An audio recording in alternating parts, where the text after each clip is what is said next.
नैनीताल की रहने वाली मेघना का ट्रांसफ़र महानगर में हो जाता है। वह एक मल्टीनेशनल कंपनी में काम करती थी और उसका पति दुबई में रहता था। वह कभी कभार आया करता था। उसकी माँ और उसकी बेटी उसके साथ रहती थी। मेघना की सासू माँ बहुत अच्छी थी। वह उसका पूरा ध्यान रखती थी और मेघना को भी अपनी सासू माँ से बहुत प्यार था। वह फ्लैट में रहना पसंद नहीं करती थी, इसलिए अपने लिए एक छोटा सा घर ले लेती है। उसकी माँ कहती हैं कि बेटा तुमने एकांत में ये घर लिया, ये अच्छी बात नहीं है क्योंकि ये वहाँ बहुत सुनसान है। वह कहती है कि मुझे फ्लैट में रहना पसंद नहीं है क्योंकि वहाँ शोरगुल होता है, मुझे ऑफिस का काम भी करना रहता है। उसकी सासू माँ घर का काम करती हैं, खाना बनाती हैं और उसकी बेटी की भी देखभाल करती हैं। इस तरह मेघना अपना ऑफिस भी संभाल लेती है और उनका काम अच्छे से चल रहा था। उसकी सहेलियाँ अक्सर ही किटी पार्टी करती थीं और घर पे आया करती थीं। एक दिन जब उन्होंने उसकी सासू माँ को देखा तो उन्होंने कहा, तुम अपनी सासू माँ को गांव क्यों नहीं भेज देती? वहाँ उनके रिश्तेदार होंगे, उनकी उम्र के लोग होंगे, उनका मन भी वहाँ लग जाएगा। यहाँ तो दिन भर बोर ही होती होगी। हाँ, ये ठीक कह रही है। वह कहती है, नहीं, मुझे अपनी सासू माँ से बहुत प्यार है और वो भी मुझे बहुत प्यार करती हैं। हम लोगों का अच्छा तालमेल है। उसकी सहेलियाँ उससे जलती थीं कि मेघना और उसकी सास का तालमेल अच्छा होने से उसका काम बहुत अच्छे से चल रहा है। एक दिन वह बाजार जा रही थी, तभी उसे एक सहेली मिलती है और वह उससे कहती है कि मेरी सासू माँ तो भारत दर्शन के लिए जा रही है। 20,000 में ट्रैवल एजेंसीज इंडिया के सभी मंदिरों के दर्शन करा देंगे। अच्छा, वेरी गुड। ट्रिप केवल 2 मंथ्स का होगा। मेघना, तुम अपनी सासू माँ को भारत दर्शन ट्रिप पर क्यों नहीं भेज देती? देखती हूँ यार, कुछ कोशिश करती हूँ। वैसे माँ राजी नहीं होंगी क्योंकि वह अकेले कहीं बाहर गई ही नहीं है और फिर मेरे पति भी मेरे पे चिल्लाएंगे। मजबूरी है यार। एक दिन जब सास बहू टहलने जाती हैं तो मौका देखकर मेघना अपनी सास से मंदिर जाने की बात छेड़ देती है। वो कहती है कि आप एक ट्रिप पे जाइए, 2 महीने का ट्रिप है और वहाँ भारत के सभी मंदिरों के दर्शन हो जाएंगे। उसकी सासू माँ पहले तो चिल्लाती हैं और कहती हैं, यह तुम्हारी सहेलियों की चाल है, तुम मुझे घर से निकालना चाहती हो और जब मैं आऊँगी तो शायद तुम मुझे अपने घर में भी नहीं रखोगी। मेघना परेशान होने लगती है और कहती है कि अगर आप ऐसा सोचती हैं तो आप मत जाइए। लेकिन फिर उसकी सासू माँ हंसकर कहती हैं कि मैं तो मजाक कर रही थी, मैं भारत दर्शन के लिए जाऊंगी और मंदिरों के दर्शन करके आऊंगी। और वह मंदिर के दर्शन करने के लिए ट्रिप पे चली जाती हैं। इधर मेघना को अब अपनी बिटिया को देखने के लिए एक आया रखनी पड़ती है। वह आया कुछ महीने तो बहुत अच्छे से रहती है और मेघना का विश्वास जीत लेती है। वो कुछ ऐसे काम करती है जिससे मेघना को उसके ऊपर पूरा विश्वास हो जाता है। लेकिन वह आया मन की बहुत बुरी थी। वह बच्चे की दूध पी जाती थी, उसका खाना खा लेती थी। कभी कभी जब उसे गुस्सा आता था तो उसे मार भी देती थी और चोटों के निशान देखकर वह कहती थी कि यह खेलते खेलते गिर गई है। मेघना को उस पर शक होने लगा। वह उससे कभी कभी पूछताछ भी करती थी लेकिन वह साफ मुकर जाया करती थी।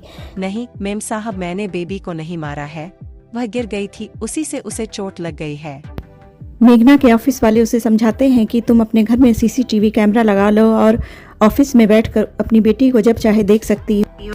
वह अपने ऑफिस में बैठकर कभी कभी सीसीटीवी कैमरा में उसे देखा करती है। वह नोटिस करती है कि उसकी बेटी 1-1.5 घंटे के लिए कहीं गायब हो जाती है। वो सीसीटीवी कैमरे में दिखाई नहीं देती है। वह अपनी आया से पूछती है तो वह कहती है कि मैं बेबी को नीचे घुमाने के लिए ले जाती हूँ और वह पार्क में जाकर खेलती है। एक दिन मेघना की सहेली कहीं जा रही थी तो वह देखती है कि मेघना की बेटी एक अधेड़ उम्र की औरत के साथ चौराहे पे बैठकर भीख मांग रही है।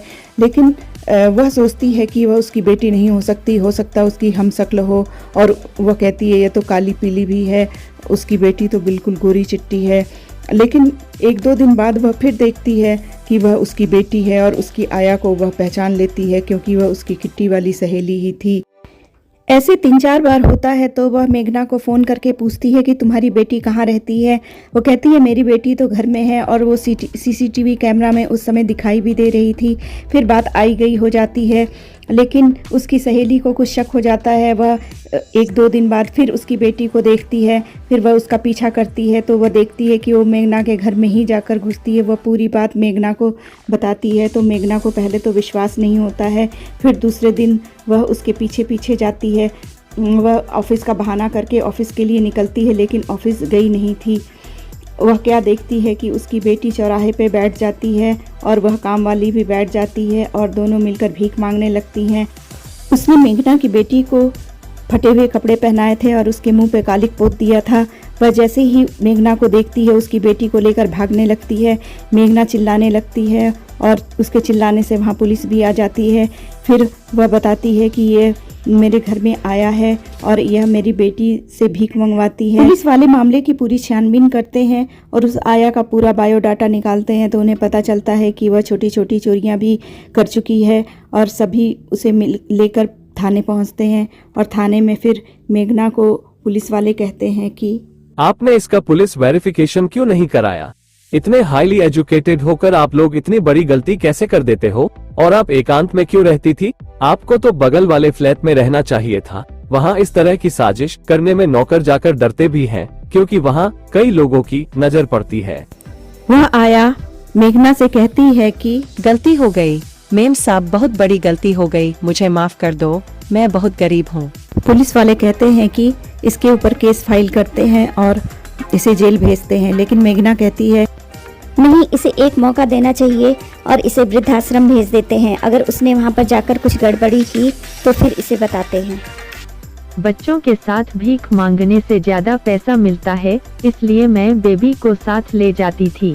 पुलिस वाले कहते हैं कि मैडम के चरण धोकर पियो कि वह तुम्हें जेल नहीं भेज रही है, तुम्हें वृद्ध आश्रम में भेज रही है और अगर तुम अब ना सुधरी तो हम तुम्हें जेल करा ही देंगे। वह कहती है कि मेरी हिम्मत मारी गई थी, मैंने सहेलियों के कहने पर अपनी सासू माँ को भारत दर्शन पे भेज दिया और उसी कारण मुझे यह आया रखनी पड़ी। फिर वह रोने भी लगती है। फिर पुलिस वाले उसे समझाते हैं कि मैडम आप पहाड़ी इलाके की हो इसलिए आप इतनी नरम दिल हो और इसे माफ भी करते रही हो। अरे मैडम, अच्छा हुआ कि आपकी बेटी किडनैप नहीं हुई, केवल भीख मांगने का ही काम उसे करना पड़ा और कहीं किडनैप हो जाती तो आप जिंदगी भर उसे ढूंढ ना पाती। आगे की कहानी मैं सुनाती हूँ। मेघना को अच्छा सबक मिल चुका था। वह अपनी सासू माँ की और भी इज्जत करने लगी और उन सहेलियों से दूर हो गई जो उसे गलत सलाह देती थी। और बहनों और भाइयों, आप लोग भी अगर नौकर रखें तो वह सभी सावधानियां बरतें जिससे आप सुरक्षित रहे। उसका पुलिस वेरिफिकेशन जरूर कराएं।